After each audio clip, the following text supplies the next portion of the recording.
Our insecurities and self-hatred aren't going to be washed away by a heavy diet of slay girl slay.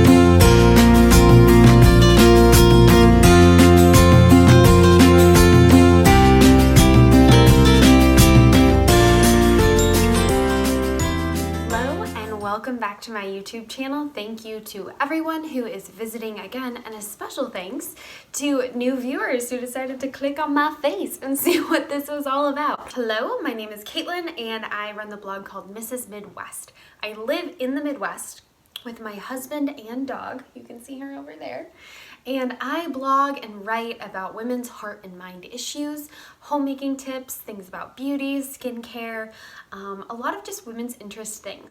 Also, special shout out to everyone from back home in Canada where I grew up for watching these videos, supporting me. I know I haven't seen a lot of you in many years. So the fact that you're still intrigued about me and my life and supporting me means so much. You guys are wonderful.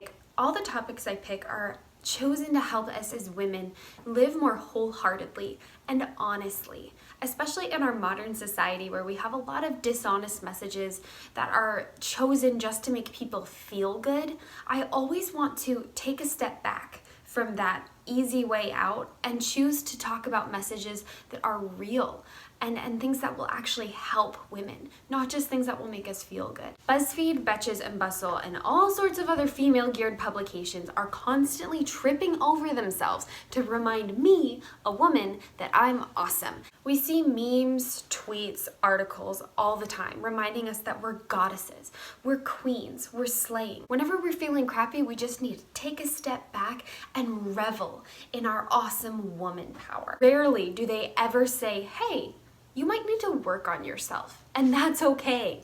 We have come to dread the idea that we need to work on ourselves because we're so used to hearing messages that we're amazing. And so when we hear that message that we need to work on ourselves, it's like we scream and we're like, yeah, I'm melting. The message, hey, you might be out of shape.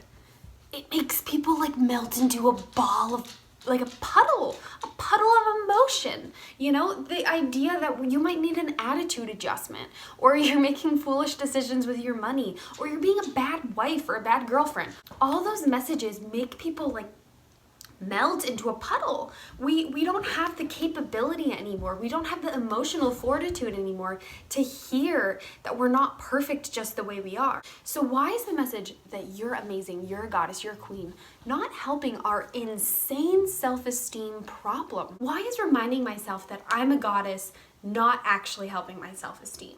It's because telling myself that I'm a total goddess isn't speaking the truth. We are not perfect just the way we are. You know, sometimes the answer isn't that you're a goddess. The inspiring message is you need to work on yourself. Our insecurities and self-hatred aren't going to be washed away by a heavy diet of slay girl slay. I am not a goddess. I am not a queen. Prioritizing yourself above all else is not always the answer. Self-care is not just about bubble baths. It's about working on yourself. Running around saying that every woman is perfect isn't helping anybody. We're not perfect, but we don't have to be. So the idea that we deserve all the self-care, and if you have problems in your life, it's just because you're not doing enough self-care. Okay, BuzzFeed, okay Cosmo, off I'll go. I'll sit in my bubble bath, I'll light the candles, and I'll say, Caitlin, you are amazing. You can do no wrong because you have a uterus. That's all you need to know to feel empowered. So am I supposed to feel like an empowered woman because you tell me I'm an empowered woman? Probably not. If I have nothing to be proud of in my life, if I have nothing that I've worked on, if I have nothing to show for myself, it would make sense if I don't feel empowered. It would make sense if I feel crappy. People need to achieve things in order to feel confident, in order to feel like they're doing something. You know, people need to work on themselves. People need to take up hard challenges and overcome them. And in that process, that's when the empowerment comes. That's when you begin to feel full and satisfied and like you're doing a good job. When I was wasting away my life, I did feel crappy about myself. But when I finally took the time to be honest with myself and say, I'm not a queen. I can't just sit here and expect people to tell me I'm amazing. I actually need to work on myself so that I can achieve better things in life. So because we're not queens, does that mean we suck? Does that mean you're telling me that I can't feel good about myself? No, I'm just saying that sometimes the answer to why you don't feel good about yourself might not be because you're not getting enough encouragement. It might be because you're not getting enough honesty in your life. Does removing yourself from the goddess mentality automatically mean that you have to hate yourself? No. Taking an accurate look at who you are, how you relate to others, what you need to work on will actually improve your life. Instead of ignoring those things, focus on them. And don't stop there. Don't just focus on your flaws. Okay, that's not what I'm saying. I'm saying don't ignore your flaws. Focus on them. Then fix them. These things are not unchangeable. You can always grow. You can become a better person. That is the wonderful thing about human beings. We can adapt. We can change. I've changed. I am not the same person I was 4 years ago. Not even close. I probably wouldn't even get along with that girl. And that's a wonderful thing because it means I'm growing as a person. Looking at ourselves through a lens of reality is liberating. I already know I'm not perfect. I know that deep down, even if I try to ignore it with messages of queen. It's so much easier to accept yourself when you actually recognize your flaws and you accept them and decide to work on them. Instead of ignoring your flaws or only focusing on them and hating yourself or feeling crappy all the time, you can accept your flaws while vowing to improve. Telling myself I'm perfect isn't going to cover up the fact that I'm sinful, that I have problems, that I have things I need to work on.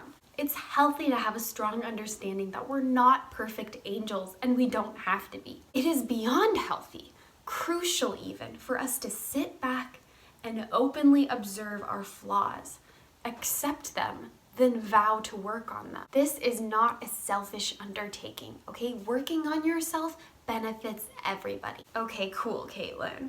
So self-improvement is what you're all about. But does that mean I can never take a bubble bath? Does that mean self-care doesn't matter? Does that mean I can never feel good about myself and say, yeah, you're a goddess today? No, I'm not saying that. I do think there are times in life when we are exhausted, when we have put in work and we have kind of come to the end and when we're stressed or whatever. And in those times, please take that bubble bath. Please accept my pat on your back and gentle hug and my encouragement that if you're worn out, if you're tired, if you've put in that work, please be at rest, okay? This is not a call for everybody to start bashing on themselves and say, I suck. No, it is just a call to be aware of your flaws, to accept that you're not perfect, and to be peaceful in that, to be peaceful in the fact that not everyone's perfect and that everybody's working on themselves. You know, this is not a call to say women need to go the opposite direction. You know, in all my videos, I talk about extremes. I think that this goddess movement is an extreme.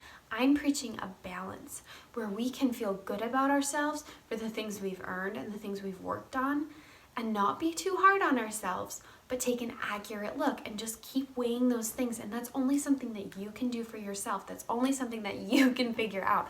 I can't do that for you. Self-care is absolutely important. I do self-care all the time. I regularly practice the Sabbath on the 7th day.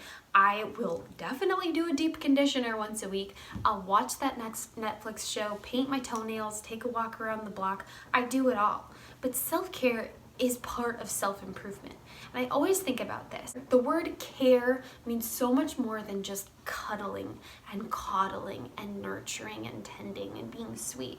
You know, when you have a dog, yeah, you pet it, you love it, you do those things, you feed it, you're generous. But you know what?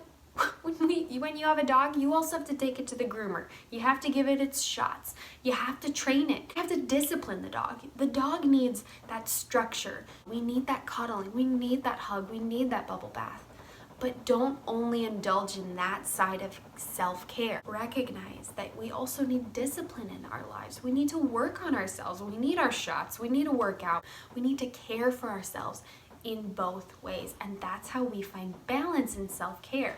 And so again, I don't think self-care is the issue. I think it's the practice of how we practice self-care. So if you're planning on bubble bathing and then working on yourself, go you, babe. Like, that's awesome. That's what I've learned to do, and I think it can really improve your life. So yes, please make coffee, take time with a friend, slip into a hot shower and just relax.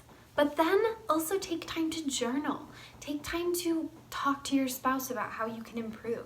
Take time to take an accurate look at your health and see where you could be better. You know, you don't have to be perfect right now. It's a journey, and there's so much joy and learning in that journey. In total, I encourage you to not be afraid of recognizing your flaws. It's the first step to self-acceptance and then eventually self-improvement. And on that basis, you will be able to build so much confidence and have peace because you know that you are working your hardest to be your best self. And that's something to always be proud of. So yes, women, we're not goddesses, we're not queens, we're not slaying, but we don't have to be. Thank you for watching. I hope that you feel encouraged today to take an accurate look at yourself. I had to do it. It wasn't fun, but it's taught me so much. I hope that you like this video. Liking helps build our community. Please know that I am so inspired by you all. I am thankful for you all, and I am so happy that you're here. Follow me on all my social channels, and don't forget to check out the written blog where you can get even more of this content. Have a blessed and wonderfully feminine day.